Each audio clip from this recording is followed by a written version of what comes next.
Continue to blend Dan here from Geekcast Radio, doing another graphic thoughts video. This is where I go through some of the recent graphic novels I've been reading, and this week is actually a big week of manga titles.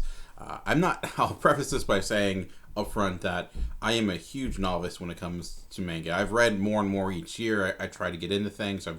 I'm trying to read more classic manga, which I'll get into just because I'm interested in it. I know a lot of people love it, and I, be honest, was very apprehensive and dismissive of manga. I don't know why. It was just something different, so it's easier to just dismiss it. But I've kind of turned the corner, and I've been reading more of it. And I have some that I went over today, and I ended up really liking it. I've read a lot that I haven't liked. This week's the 3 books I'll talk about, I ended up actually enjoying, and I got some other titles as well to talk about. So big week of graphic novels as I'm trying to read a bunch before the end of the year. And again, I don't. This is not a sponsored ad, but all these books I got from the library, as I tend to get most of my graphic novels from. So if you're a person that, like me, would want to try new things, and without having to worry about blind buying something, that's where the library comes in. The first book I'm going to talk about today is Blacktorch, Volume 1, and this is a book that it has a lot within it. Just looking at the main character, I'm going to say this name probably incorrectly, Hiro Azuma. He is a descendant of ninjas, who also has the ability to talk to animals. As you can see there, he's a little cat with him. And he has this interesting relationship. He lives with his grandfather. They have this kind of hate-love relationship where they're very aggressive towards one another. He tends to kind of call him out. But it seems like they actually somewhat get along. It's kind of weird, but he has this ability to talk to animals. And doing so, he finds this cat that's hurt. And he helps, he nurtures the cat back to health. Just out of, I think, you see it up front when the character is introduced. He doesn't seem like the most likable person in the world, but you wonder if that's really just a front. He's very arrogant, per se. He certainly is full of himself. But we get this little moment where he sees something actually in danger, and he helps out this cat. But he soon discovers this is not just any cat, it's actually a Mononoke, which is this godlike creature that... or actually don't like humans, and they dislike them, but because he helped him out, they end up forming this random bond. But it brings in a lot of problems. Other Mononoke come, other government agencies that are there to actually fight against that threat also show up as well. So you have all these different forces coming together. As you can see, he has these crazy powers, and they end up, the main character Hiro gets hurt, and they end up kind of like forming into one creature, or a Mononoke and a human into one being, which sets off a lot of things, because that's like breaking so many rules, and then it requires a lot of people to come and try to stop him, including his own grandfather. So I enjoyed it. I liked the idea, like the different creatures that were established and kind of the world it was able to build. There was just a lot of, there's no necessarily straight heroes in this per se. The relationship between the cat and Hiro is pretty fantastic. There's this begrudgingly kind of, not brotherly bond, but they don't really like each other all that much, but they also respect one another because of the sacrifices they both have undergone. And then as things go on, they come closer and closer. But you see him fighting against basically what's the established norm of the world, why people act a certain way, the rules that are established against what, if that's actually should be the way, being this descendant of ninjas, and these two universes kind of combining into one. So it was somewhat fun. I do think, I wish we got a little bit more time developing the main character as a whole. I feel like with a lot of the manga that I read, it starts you right off, and there's not a lot of time establishing things. It's just like, here's the premise, and we're going for it. And there's like, goes from major sequence to major sequence, with which not much in between. Which I don't know if that's just the style, but that people are more so used to, things being more fast paced. It was still a lot of fun. I ended up really enjoying that.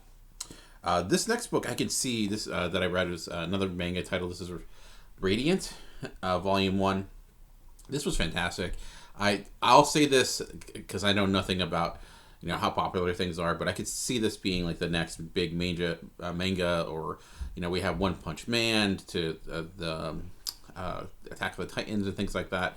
I could see this really taking off. I don't know if there's a cartoon series, but I feel like there should be.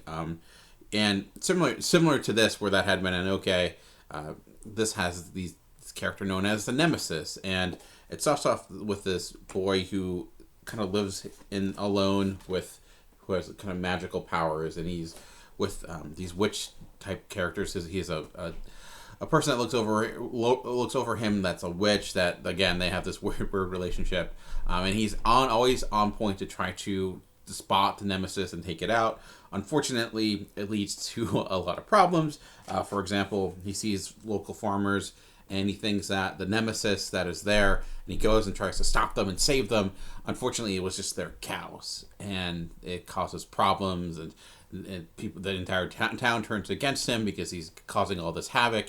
But eventually, the Nemesis does show, and it's very like cartoony and full of a lot of humor. I felt like with the other book, Blacktorch, that had laughs in it, but it was a little bit more serious tone. This I could see like being a Saturday morning cartoon show, because of just the overextended reactions of the characters. The main character is super hyper and just very hyper focused. Does a lot of, kind of gets in his own way, makes a lot of rash decisions, being this like young up and comer, but as you can see in that little photo there, he's got a good heart for the most part. And I like the world that was being built. I thought this did a better job than Blacktorch at kind of using the action and using kind of the story to develop the world as well, along with the all the crazy action in characters. And I definitely want to continue with this moving forward. It's a lot of fun, good heart to it. The art is fantastic, like as manga tends to be. You always have to give it that, but there's these huge gigantic action sequences. Ends up fighting this Nemesis across this entire town. This Nemesis is like amoeba like creature that kind of reminds me of No Face from Spirited Away, because he has kind of the mask and like amoeba like body that just morphs into different things. And it's really rather brutal, but still like never too like bloody. I think this would, for a preteen or something of that nature, still be appropriate, because it doesn't get ultrally violent, but there is a lot of destruction for sure. But so this, again, I highly recommend picking this up if you're looking for a good manga title to go into. As someone that that's really new to the world, I ended up enjoying it quite a bit.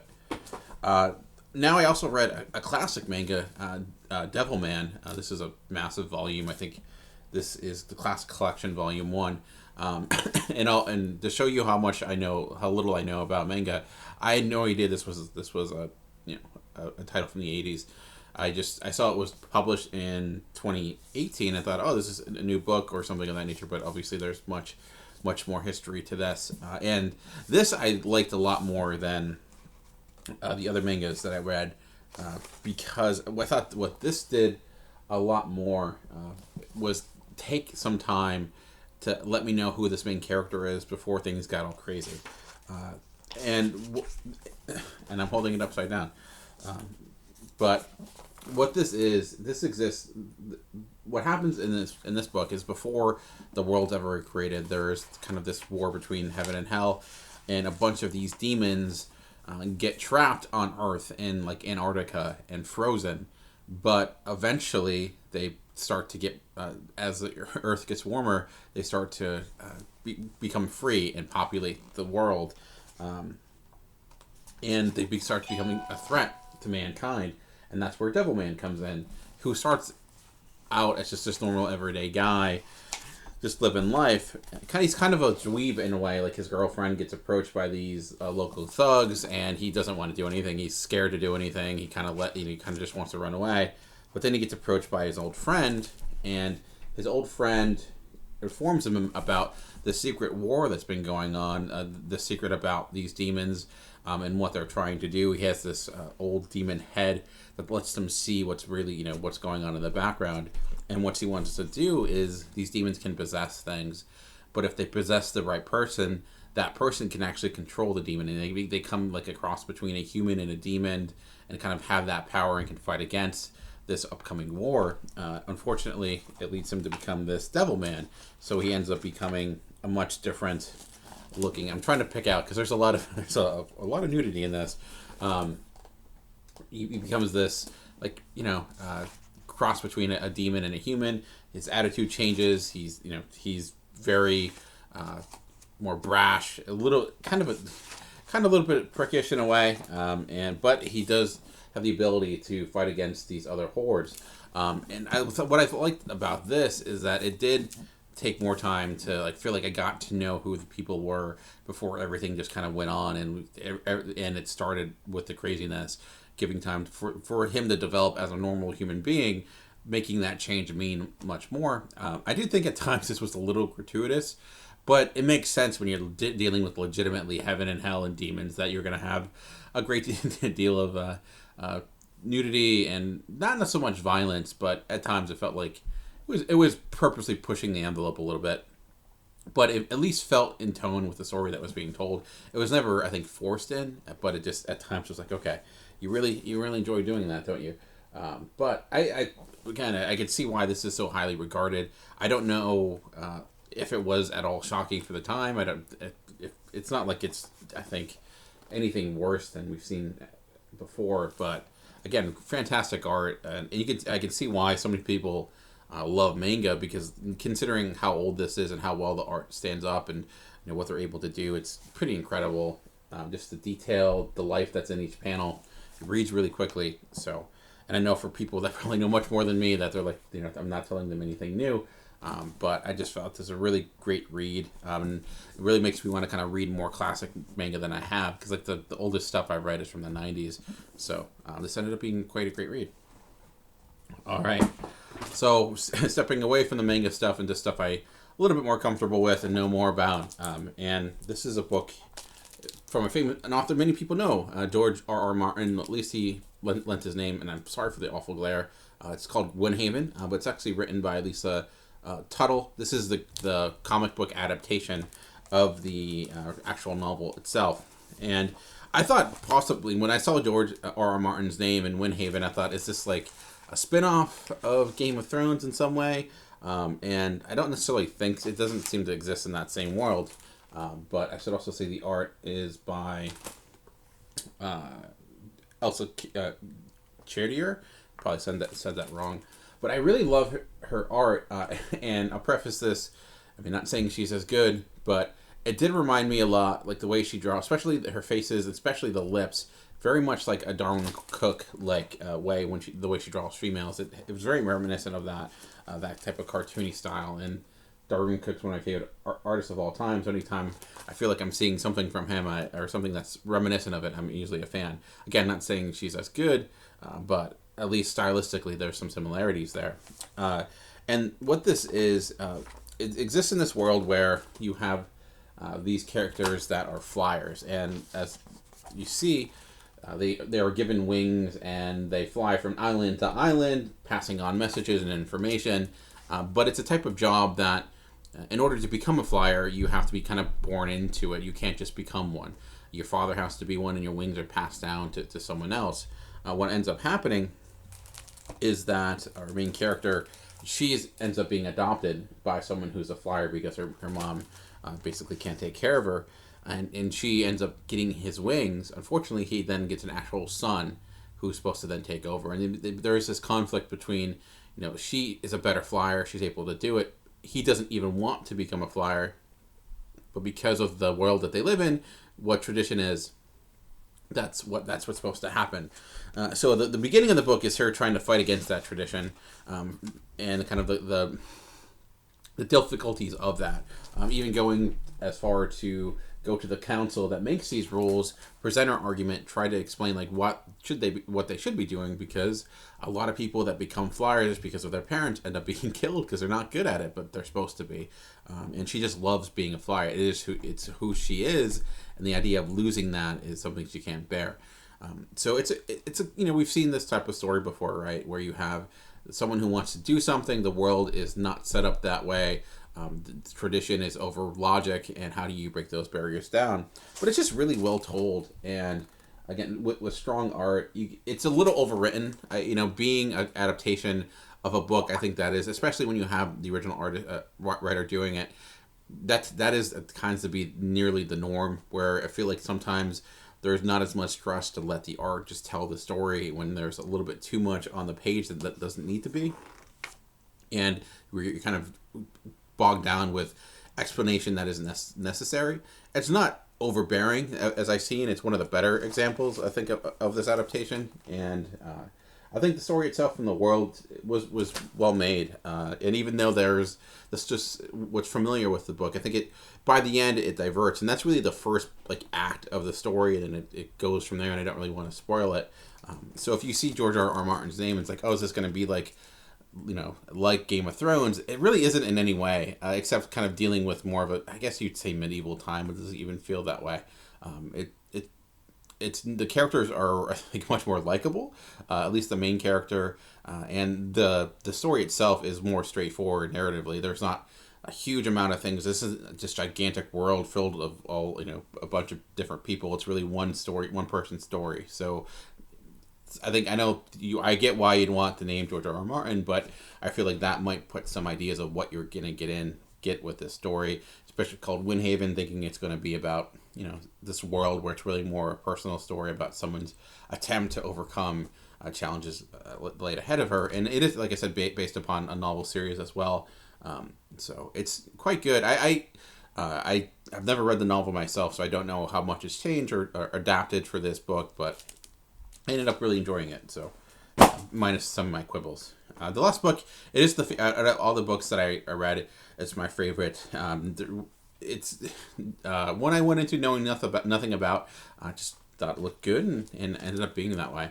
It's called Home After Dark by David Small, and it's a story of this young man who is living with his father, who is alone because his father ends up breaking up with his mother, and they move to this small town, and it's during, I think, the 1950s or so, and his father's an alcoholic, and it just gets into the difficulties of him growing up. It's him longing to find some sort of place in this world because his father's distant. I did like the fact that it didn't go the cliche melodramatic route that typically happens when you have a parent that is alcoholic. It certainly is sad and difficult to watch, but I thought it felt more authentic than melodramatic. They end up going to the small town, and he befriends some people, but he's of course an outsider at first, and he finds some connection with this other boy who's also an outsider. As they kind of grow in their friendship, certain things happen that scare him, and I don't want to reveal and ruin the story, but it then leads them astray. And I think what the story gets into is basically how sometimes the world we live in can undo us in a lot of different ways. His father and him kind of form this friendship with this family, this Japanese family or Korean family, I believe, and he sees the racism that they have to endure. They're Chinese. Racism they have to endure from people because this happened. World War II was only 10 years previously, so people still had a lot of animosity towards anyone who looks at all like the Japanese. So even though that they are approaching him with love and kindness, he's apprehensive because the world's telling him that that's not right. And then that kind of continues throughout. Also going on, he's seeing that there is this thing going on in the town where randomly animals are being slaughtered and left, in different places from the moment you get into the town. Pretty strong use of foreshadowing to let you know bad things are on the way. But the person I thought of the most, and I know it kind of diminishes something when you're like, this is like this, but I did think of something like Jeff Lemire, because like Jeff Lemire, it's minimalistic in its artistic approach, and it lets the art tell the story. It's a quick read. There's not a huge amount of words. It's very poetic in that way, and even the style of the art is somewhat similar. It's also emotionally packed as well. I was surprised by the end how much this emotionally hit me, and it is.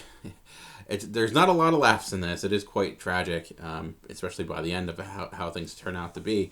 But I think that just prolongs the message in a sense. And there is, I think, I don't want to ruin it, but that there's a great moment between the main character and the person who ends up caring for him, and he learns this lesson about what it means to have respect and love for one another, and it was a kind of great way to accomplish that in just telling a story that involves cooking, and that's all I say. And I thought it was a very poignant moment that felt authentic to the story that was being told.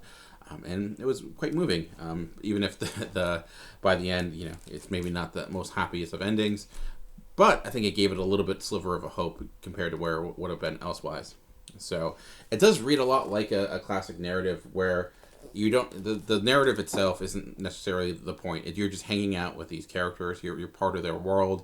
Things just kind of happen as they go. And which is, again, if I compare this to manga, I think that's more my speed. I like stories that are driven by characters and allowing us to kind of not be focused on just telling a plot. Where I think a lot of the manga I was reading is the opposite, and not necessarily one's better than the next. It's just, I think, different approaches of storytelling. So this usually hits, like a book like this tends to be something I enjoy a little bit more, just because I feel like you get better characters that way, and a little bit more relatable. And maybe I'm just, I like things slower. I don't know. This is the way I am. But I would highly recommend this book. It's one of my favorites of the year thus far, for sure. And possibly maybe because I had little expectations. I've heard of David Swan before. He says author of Stitches, which I've never read. So I will want to pick that up before, because how much I enjoyed this. So if you read one book out of what I've read today, like I mentioned, if you enjoy something like Jeff Lemire's Sex County, not saying it's as good as that, but storytelling wise, it reminded me a lot of how that was done. So, all right, well, a lot of rambling this week, I know that, so thank you if you stood to the very end of this. I appreciate it. But that's it for this week. I have more coming up for sure. Check out my recent new series I've been starting called Starting Points, where I kind of preview this upcoming new comic book day, comic book hauls, and things of that nature. You stay tuned to this channel. Also coming out for Geekcast Radio, there's a lot of big things. This is one I'll be starting soon. Our top 100. Our top 100 this year is top 100 wrestlers, which is vastly different than a lot of the top 100s we did, but it was voted by people, so it looks like it should be fun. It's always a fun discussion getting back into the top 100s. If you want to listen to some of the old ones, go to Geekcast Radio. We've done top 100. Last year we did top 100 villains, which was really fun because it was just crazy, the variety of, went from talking about a comic book character to Shakespeare within 5 minutes, which was a fun activity.